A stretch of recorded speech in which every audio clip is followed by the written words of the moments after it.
दोस्तों, जिंदगी को सफल बनाने के लिए बातों से नहीं रातों से लड़ना पड़ता है। तो चलिए शुरू करते हैं आज की क्लास अम्ल, क्षार और लवण को।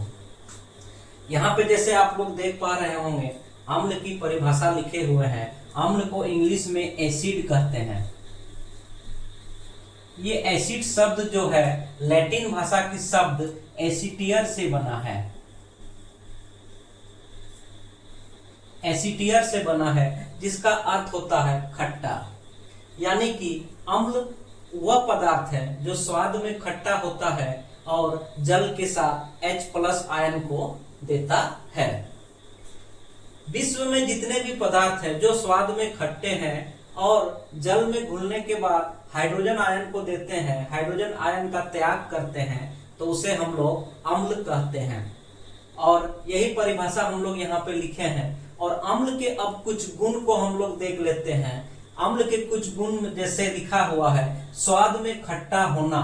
अम्ल जो भी है सभी अम्ल स्वाद में खट्टा होते हैं। नीला लिटमस पत्र को लाल करना।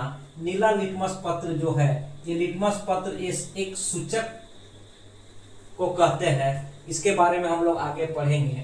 ये नीला लिटमस पत्र को लाल करता है, जल में घुलकर हाइड्रोजन+ आयन देता है, धातु से क्रिया करके अम्ल जो है उस धातु के धात्विक ऑक्साइड को बनाता है और क्षार से क्रिया करके लवण और जल बनाता है।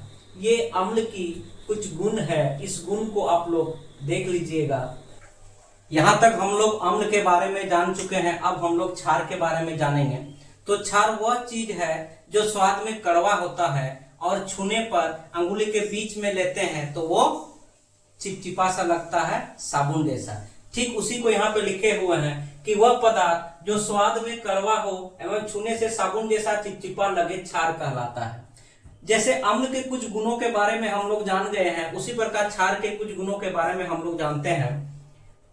क्षार के गुण स्वाद में कड़वा एवं छूने पर साबुन जैसा चिपचिपा लगता हो। यानी कि छूने पर अगर दो अंगुली के बीच उसको घसेंगे तो साबुन जैसा चिपचिपा लगेगा और चिकनाई युक्त लगेगा। पानी से क्रिया कर OH- आयन देता है।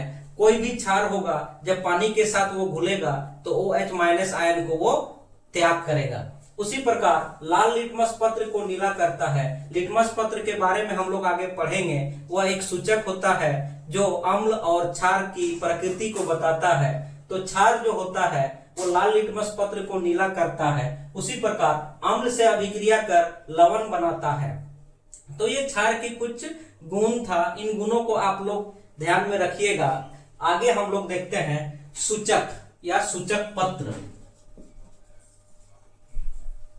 जैसे हाल ही में ऑपरेशन सिंदूर हुआ था, तो ऑपरेशन सिंदूर में जैसे ही फाइटर विमान हम लोग का भारत के ऊपर पाकिस्तान का आता था तो हमारा रडार उसको कैच कर लेता था और उसको नष्ट कर देता था।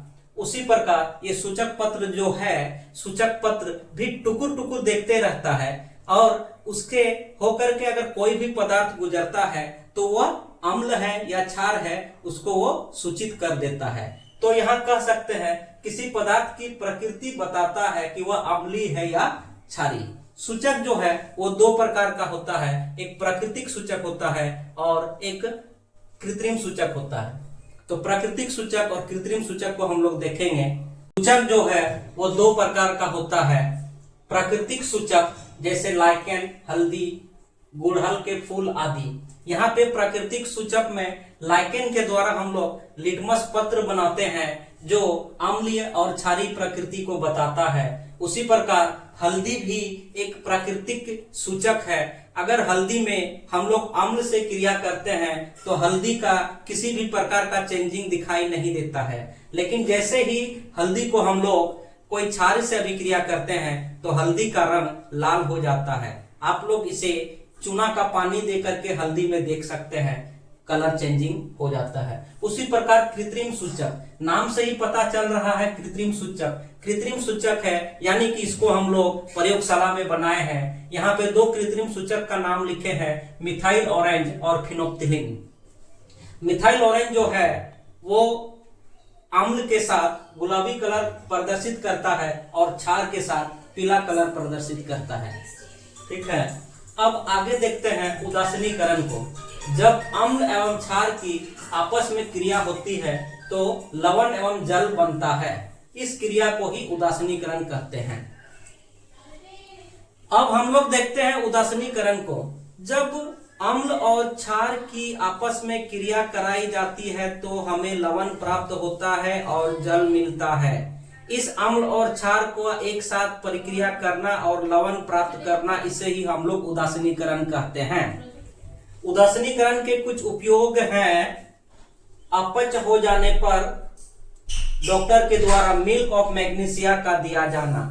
जब हम लोग कभी कभार भोज भात जब होता है उस समय बहुत ज्यादा खाना खा लेते हैं तो अक्सर ऐसा होता है कि हमें अपच हो जाता है या खट्टा ढकार आने लगता है।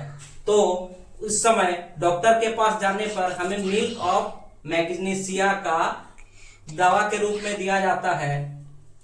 उसी प्रकार चींटी के डंक मारने पर जिंक कार्बोनेट को रगड़ना। जब चींटी के द्वारा हमें डंक मारा जाता है तो हमें जलन होती है, तो वो जलन इसीलिए होती है क्योंकि चींटी के द्वारा फार्मिक एसिड हमारे शरीर पर इंजेक्ट कर दिया जाता है। तो चींटी के डंक के असर को कम करने के लिए हम जिंक कार्बोनेट को रगड़ते हैं। जब जिंक कार्बोनेट को हम लोग के शरीर में रगड़ा जाता है तो जहाँ पे चींटी डंक मारी थी उससे हम लोग को आराम मिलता है। ऐसा कह सकते हैं कि अम्ल और क्षार का क्रिया जब होती है तो उदासीनीकरण की क्रिया होती है और हमें आराम मिलता है। उसी प्रकार हम लोग देखे हैं कि जब कोई खेत में लगातार फसल उगाने के बाद वहां की मिट्टी क्या हो जाता है कि वहां की मिट्टी अम्लीय हो जाता है। उस अम्लता को दूर करने के लिए उस खेत में बुझा हुआ चूना को फेंक दिया जाता है।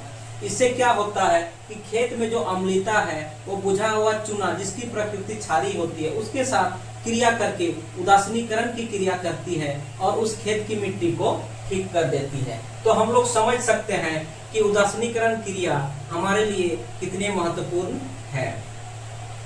तो आज की क्लास को यहीं तक रहने देते हैं। आगे की क्लास में हम लोग फिर नए चीजों को जानेंगे। तब तक के लिए धन्यवाद।